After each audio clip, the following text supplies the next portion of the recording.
You said some shit that I can't let go, so just stay tuned for the rest of the show. So have you ever felt betrayed? Switches how you see. Hey guys, কি খবৰ? পুনৰ এটা নতুন video লৈ আপোনালোক সকলোকে স্বাগতম জনাইছো।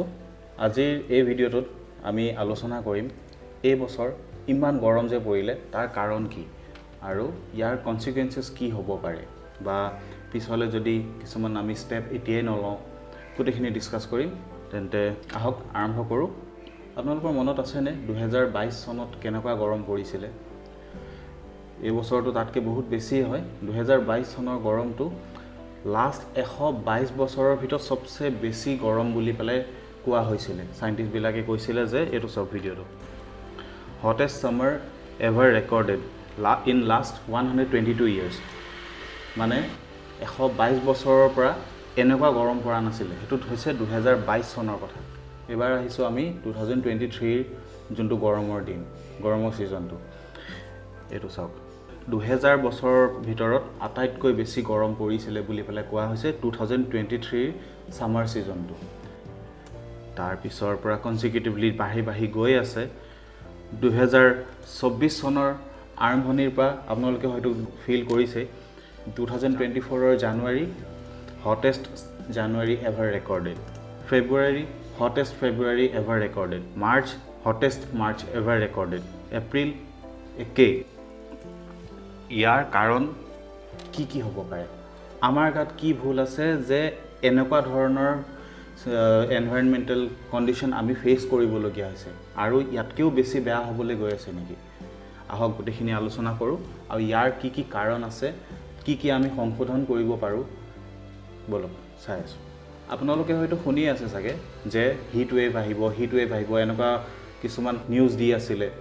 সো এটো কিয় হৈছে, কিহৰ কাৰণে হিট ওয়েভটো কিয় হয়? আমি এটা প্ৰধান কাৰণ ক'ব পাৰোঁ global warming and weather change, climate change আৰু গ্লোবেল ওয়াৰ্মিঙৰ বাহিৰেও আৰু এটা কাৰণ যোনটো ইয়াৰ ৰেসপন্সিবল হ'ব পাৰে হেতু হৈছে এল নিনো। এটা নেচাৰেল ওয়েদাৰ সাইকেল হয় যোনটো আপোনাৰ 2 বছৰৰ পৰা 7 বছৰৰ মূৰে ৰিপিট হৈ থাকে। কিন্তু ইয়াৰ লগতে যোনটো আমি ক্লাইমেট চেঞ্জ হৈছে তাৰ কাৰণে এল নিনোৰ সিচুৱেশনটো আৰু বেছি এক্সট্ৰিম হৈ গৈ আছে দিনে আৰু ইয়াৰ লগতে এসোসিয়েটেড আৰু এটা ফেনোমেনন থাকে যোনটো হৈছে লা নিনা আৰু এল নিনোৰ ডিফাৰেন্সটো কি আপোনালোকে থুলমুলকে বুজি ল'ব পাৰে। এল নিনো হৈছে ৰিলেটেড টু টেম্পাৰেচাৰ গৰমৰ লগত আৰু লা নিনা হৈছে আপোনাৰ বৰষুণ বা ফ্লাড সিচুৱেশনৰ লগত ৰিলেটেড। এল নিনোটো আপোনাৰ 1-2 বছৰ 3 বছৰলৈকে চলে আৰু সিমিলাৰলি তাৰ অপোজিট যোনটো লা নিনা হেতু কেতিয়াবা অলপ বেছি দীঘল সময়লৈকে হেতু চলি থাকে। এল নিনোৰ পিছত লা নিনা আহা সম্ভাৱনা বহুতেই বেছি থাকে আৰু লা নিনা ফেনোমেননটো আৰু কেদিনমান বেছি দীঘলকে চলে বুলি পেলাই ক'ব পাৰি। এবাৰ হক এই গ্ৰাফখনলৈ মন কৰক।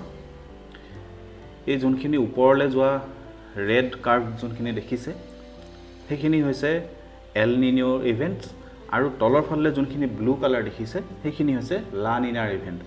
এতিয়ালৈকে আটাইতকৈ ষ্ট্ৰংগেষ্ট এল নিনোৰ ইভেন্ট হ'ল 2015-16, তাৰ আগত আছিলে 97-98ত আৰু তাৰ পিছত আমি ৰিসেন্টলি যোনটো ফেস কৰিলো 2023-2024। এইকেইটা হৈছে সিভিয়াৰ মানে ষ্ট্ৰংগেষ্ট এল নিনো ইভেন্টস। এতিয়া সক এল নিনোৰ কাৰ্ভ তললে আহিছে আৰু এবাৰ বহুত বেছি প্ৰবেবিলিটি আছে লা নিনা আমি ফেস কৰিবলগীয়া হয়। ইয়াৰ কাৰণে বানৰ এবাৰ আৰু ভয়ানক ৰূপ দেখিবলৈ পাম, ৰেডি হৈ থাকিবলৈ লাগে আমি।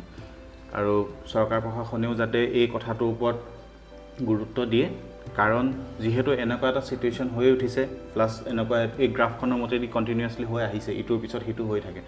সো এবাৰ যেহেতু এল নিনোৰ ইমান এটা সিভিয়াৰ ষ্টেজলৈকে গ'ল তো তাৰ অপোজিটত লা নিনাও হয়তো আৰু বেছি সিভিয়াৰ হ'ব পাৰে। আগৰবাৰৰ বানপানীতকেও এবাৰ বানপানী হয়তো বেছি ভয়ানক ৰূপ ল'ব পাৰে। সো তাৰ কাৰণে আমি আগে প্ৰস্তুত হোৱাটো ভাল। এবাৰ আহিছো আমি এটা বেলেগ বিষয়লৈ। আমি এতিয়া ইমান গৰম পাইছো যে যিমানখিনি একচুৱেল এটমস্ফেৰিক টেম্পাৰেচাৰ আছে তাতকেও বেছি আমি ফিল কৰোঁ, মানে অসহ্যকৰ হয়। হেতু অসহ্যকৰ কিয় হয়? তাৰ মেইন কাৰণটো হৈছে হিউমিডিটি।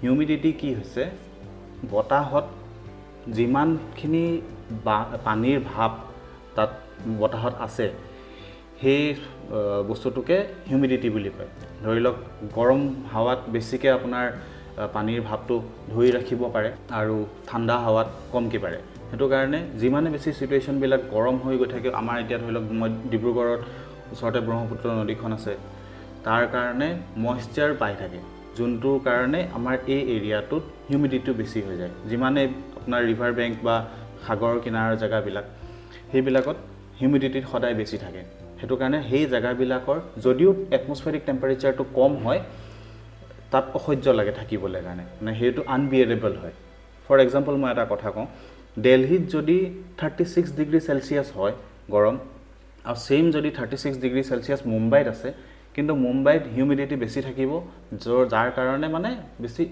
টেম্পাৰেচাৰটো বেছি অসহ্যকৰ হৈ যায় আমাৰ বডিৰ এটা মেকানিজম আছে যোনটোৱে আমাৰ বডিটোক ঠাণ্ডা কৰি ৰাখে হেতু হৈছে স্ৱেটিং মানে আমি ঘাম যে ওলাই এই ঘামটো ওলাব কেতিয়া যদি আমাৰ গাৰ পৰা পানীটো ইভাপৰেট কৰিব পাৰে যদি নেকি হাৱাখিনিত মানে এয়াৰত অলৰেডি আপোনাৰ পানীৰ ভাৱ আছে হি আৰু ইভাপৰেট কৰিবলৈ পৰা ক্ষমতা তাৰ নাথাকে হি আৰু শুহি ল'ব নোৱাৰে যাৰ ফলত আমি নেঘামিলে কি হয় আমাৰ বডিটোৱে নিজকে ঠাণ্ডা কৰিব নোৱাৰিব আৰু আমি বেছি অসহ্যকৰ মানে অনুভৱ কৰিম যেতিয়া গৰম বহুত হৈছে তাৰোপৰি আমি ঘামা নাই মানুহে কয় ন বহুত গেলেপা লাগা গৰম বুলি পেলাই এই তেনেকুৱা হয় হেতুৱে হৈছে হিউমিডিটিৰ এফেক্ট আপোনালোকে হয়তো দেখিছে এই মানুহবিলাকে মোবাইলত ষ্টেটাছ দি আছে atmospheric temperature 31 degree Celsius but it feels like 38 degree Celsius it feels like যে শব্দটো আহিছে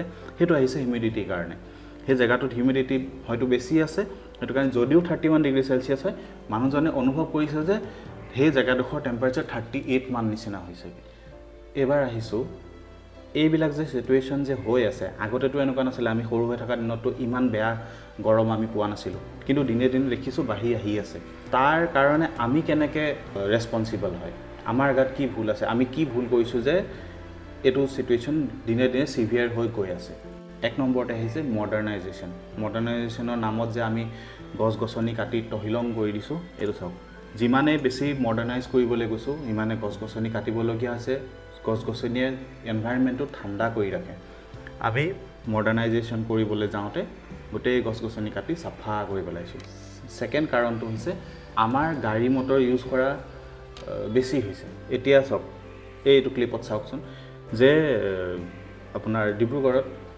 ইমান বেছি অটো বা এপে এইবিলাক যোনবিলাক শেয়াৰ টেক্সি বা শেয়াৰ অটো ৰিক্সাবিলাক যে আছে এইবিলাক ইমানে বেছি হৈছে জোখতকৈ বহুত বেছি আমাৰ পপুলেশ্যন কিমান আছে ডিব্ৰুগড়ত পপুলেশ্যননো কিমান আছে সেই তাৰ হিচাপত ইমান বেছি ট্ৰান্সপৰ্টেশ্যনৰ কাৰণে ইমান অটো ৰিক্সা দৰকাৰ নাছিলে আৰু সেইবিলাক দিনটো এনে ইফালৰ পৰা সিফালে ঘূৰি ফুৰে এটা বা বেছিতকৈ বেছি দুটা মানুহ থাকে কিছুমানটো খালিকেই ঘূৰি ফুৰে সেইবিলাকৰ পৰা এটা হিট প্ৰডিউচ হয় পলিউশ্যন হয় তাৰ কাৰণে এই এডভাৰ্স এফেক্টটো পৰিছে 3 নম্বৰ কাৰণটো হৈছে মানুহে আজিকালি গৰম বুলি পেলাই এসি বেছিকৈ ইউজ কৰা হৈছে এসি আমি ইউজ কৰিলে কি হয় আমি ভিতৰত বহি থকা মানুহকিটা ঠাণ্ডাত থাকো আৰু বাহিৰৰ ফাললে বেছিতকৈ বেছি গৰম হাৱাটো এৰি দি তাৰ কাৰণে বাহিৰৰ এটমস্ফিয়াৰ মানে বাহিৰৰ এনভায়ৰনমেন্টটো বহুত বেছি গৰম হৈ যায়গে কাৰণ হি মানে কন্টিনিউয়াছলি হিট দি আছে এই মেচিন বিলাকে তাৰ বদলি আমি এনেকুৱা কিয় কৰিব নোৱাৰো যে আমাৰ ঘৰটো এনেকুৱাকে বনাও যত ভেন্টিলেশনৰ ব্যৱস্থা আছে ভালকে যত নেকি আমি এসি নহলেও ঘৰটো যাতে ঠাণ্ডা হৈ থাকে তেনেকুৱাকে বনাব লাগে এটা বাহিৰৰ দেশত উন্নত দেশবিলাকত হেবিলাক অলৰেডি ষ্টাৰ্ট কৰিছে and last but not the least আৰু এটা কাৰণ আছে ইণ্ডাষ্ট্ৰিয়েলাইজেশ্যন এটা সক আমাৰ ইণ্ডাষ্ট্ৰিয়েলাইজেশ্যন বুলি ক'বলৈ গ'লে ডিব্ৰুগড়তে আছে বিচিপিএল যেতিয়া পৰা বিচিপিএল আৰম্ভ হ'ল দিনে দিনে ডিব্ৰুগড়ৰ টেম্পাৰেচাৰটো আগৰ নিচিনা প্লেজেন্ট ওয়েদাৰ হৈ থকা নাই আৰু এটো বেয়া হৈ গৈ আছে দিনে আৰু এবাৰ দেখিলে কিমান গৰম পৰিছে বানপানী এনেকুৱা হৈছে আগত আপাৰ আসামত বানপানী নহৈছিল এতিয়া ডিব্ৰুগড় মাজমজিয়াত পানী হয় এইবিলাকো সামহাও এইবিলাকে এফেক্ট কৰে কাৰণ হি এল নিনিও সহযোগ কৰিছে আৰু এল নিনিওৰ পিছতে আহিব লা নিনিয়া যাৰ কাৰণে বানপানী আৰু বেছি ভয়ানক পৰিস্থিতি হ'ব বুলি পেলাই আমি হাজু হৈ থাকিব লাগে এতিয়া হল ইয়াৰ সলিউশন কি আমি সলিউশন কি কৰিম ইয়াৰ কাৰণে এটাই সবচে বেছি ভাল সলিউশন আছে আৰু সহজ উপায় আছে যে বেছিতকৈ বেছি গছ-গছনি ৰুওক যিমানে এনভাইৰনমেন্টটো আমি গ্ৰীন কৰি ৰাখিম সিমানে এনভাইৰনমেন্টটো ঠাণ্ডাও হৈ থাকিব তাত আমি থাকিও ভাল পাম সো হেতু এটা ৰাস্তা সহজ উপায় আৰু বেলেগটো বহুত কিবা কিবি উপায় আছে কিন্তু আমাৰ হাতত আমি কৰিব পাৰাকে হেতু একমাত্ৰ এটা উপায় আছে গছ-গছনি ৰুওক গছ-গছনি কাটাটো বন্ধ কৰক যিমান পাৰে পৰিবেশটো গ্ৰীন কৰি ৰাখক সো ইমানে ইয়াকে কৈ আজিলে এই ভিডিওটো ইমানতে সামৰণি মাৰিছো আৰু এটা নতুন ভিডিওৰ সৈতে অতি সোনকালে লগ পাম till then stay tuned bye বাই